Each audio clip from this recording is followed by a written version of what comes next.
Você já reparou como nós perdemos a autoridade com a palavra? Vamos falar um pouquinho sobre isso na palavra de hoje.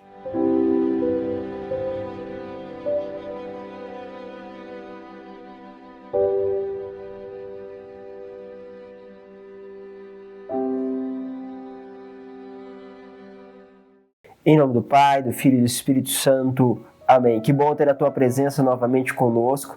Estamos meditando a palavra de São Mateus, capítulo 8, versículos 5 ao 11. Lembro sempre que vocês podem compartilhar e vivenciar essa experiência com pessoas próximas da sua família. Por isso você vai encontrar no link da descrição aí aos grupos de WhatsApp para você entrar e assim ficar mais fácil de fazer esse compartilhamento.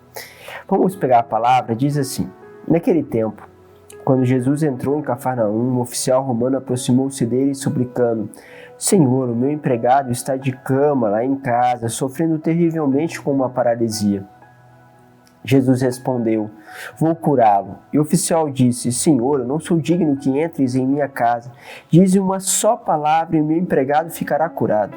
Pois eu também sou subordinado e tenho soldados debaixo de minhas ordens. Digo a um, vai, ele vai. A outro, vem, e ele vem. Digo ao meu escravo, faz isto, ele faz. Quando ouviu isso, Jesus ficou admirado e disse aos que o seguiam: Em verdade vos digo, nunca encontrei em Israel alguém que tivesse tanta fé. Eu vos digo, muitos virão do Oriente e do Ocidente e se sentarão à mesa do reino do céu junto com Abraão, Isaque e Jacó. Palavra da salvação. É interessante essa atitude. Primeiro, lógico, a humildade deste homem que suplica, que vai atrás, que corre. Então isso é muito próprio. Nós precisamos também ter muita simplicidade para pedir ajuda. Não só ajuda quando não há o que fazer, mas a ajuda constante ao Senhor. Porém, a resposta deste homem, quando Jesus fala, vou curá-lo, ele diz, olha, basta apenas dizer uma palavra. Ou seja, ele percebia que havia uma força na palavra. Ele podia dizer a alguém, faz isto, e aquela pessoa faz. Vai ali e ele vai. Por quê? Ele percebe que há uma autoridade e essa autoridade permite uma resposta. Só que hoje nós passamos por um momento da nossa história onde toda autoridade é questionada. Onde você diz uma coisa e você pergunta logo em seguida, será que é verdade? Você está certo mesmo? Nós logo questionamos. Lembro que o jeito antigo, né, se dizer, né, que ali que a comida estava certa, estava bem feita, a minha mãe faz assim, meu pai faz assim, isso aqui não está certo, não, meu pai faz assim. Era uma certeza. Hoje não, hoje nós vamos procurar na internet, vamos questionar porque um faz desse jeito, o outro faz de outro modo.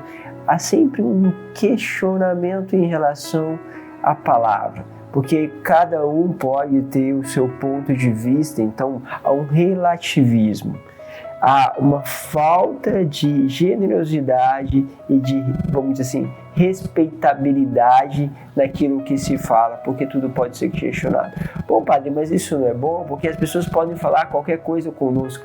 Sim, por um lado é bom. Porém, você vai perceber que a onda de questionamento em tudo que se faz, em todas as coisas, vão produzindo um ambiente de desconfiança. E essa desconfiança entra em tudo. Às vezes estamos lá conduzindo um momento de cura e a pessoa fica pensando assim, será que essa cura é para mim? Será? Acho que não é não. Deve ser. Começa sempre a dúvida, sempre há uma dificuldade de assumir a palavra. Nós percebemos isso porque nós também já temos dificuldades de que os nossos filhos, netos, respeitem a nossa palavra. Porque se essa é uma realidade que antes era bem firme para quem tem aí 40, 50 anos em diante, já não é uma realidade tão comum para gerações. Vai se perdendo tudo isso. E ao se perder o respeito, vamos dizer assim, a prontidão em responder à autoridade, nós então perdemos em todas as coisas. E a principal perca vai se dar em relação à palavra, porque também fazemos isso em relação à palavra de Deus. É como se tendo o Senhor dado-nos uma bênção, nós perdêssemos a bênção por não acreditar. Como diz o Senhor, será que quando Ele voltar encontrará fé sobre a face da terra? Porque nós, constantemente bombardeados pelo relativismo, bombardeados pela descrença no outro, pela dúvida, por essa dimensão onde cada um tem esse ponto de vista, estaremos sempre colocando em dúvida a autoridade. Vemos uma perca da autoridade maternal, paternal, da autoridade de um professor, da autoridade de alguém que está num cargo superior. Tudo isso vai perdendo essa autoridade. Como reverter tudo isso? É pensar, primeiro, que há uma autoridade sobre a nossa vida.